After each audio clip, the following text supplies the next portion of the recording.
past will give you faith for the future. Number 2, write this down. An empty mind is the devil's favorite playground. An empty mind is the devil's favorite playground. You know what happens?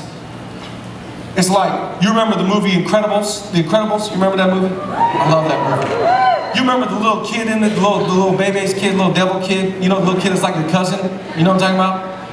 It's like, if you take that little kid and you just drop him off at a playground where nobody else is, and you let that kid run around. He doesn't have to wait in line for the slide. He can get on the swings by himself. He can tear through the bark. He goes on that little horsey with the springs, rides that bad boy back and forth. I mean, he does whatever he wants, just running around, going buck wild crazy. And you know, when your mind is not filled with the things of God, the devil has his way. And he just begins to run through every nook and cranny. He'll begin to mess with your lust. He'll begin to mess with your envy. He'll mess with your greed. He'll mess with your insecurity. The devil will just begin to push all kinds of buttons and run around. No, your mind. Listen, I just believe this with all my heart. If we can have a generation that won't just give God their heart, but give God's their mind. Come on. What did God say? He said, love the Lord your God with all your heart, all your soul, all your strength, but love the Lord your God with all your mind. Come on.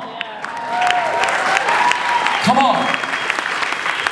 I've been a youth pastor for 11 years, almost 12 years. And I was a youth pastor for 5 years in East LA, in the hood, in the barrio, Batos Locos forever. And then in Seattle with the white people. Scary place.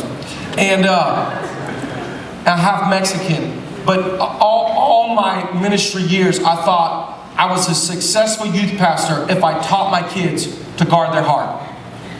And I would always say, guard your heart.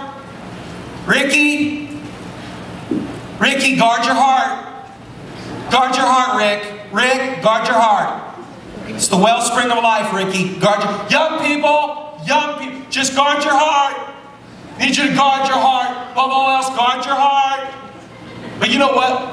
I started to realize we can literally have people in the church that give God their heart, but don't ever give God their mind.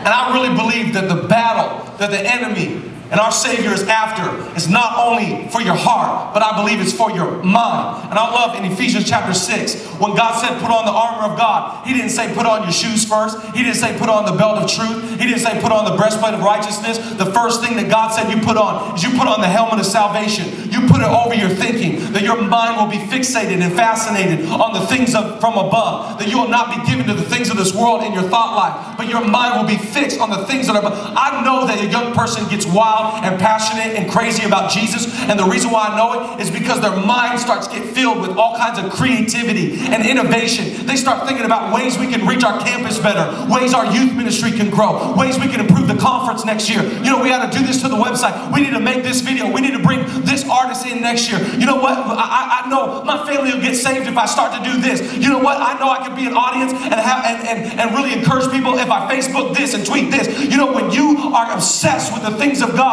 when you have a glorious obsession, your mind won't be filled with nothing. Your mind will be filled with something, and it's called a holy obsession. It's a glorious obsession, and you ought to start realizing that God doesn't just want your heart, He wants your mind.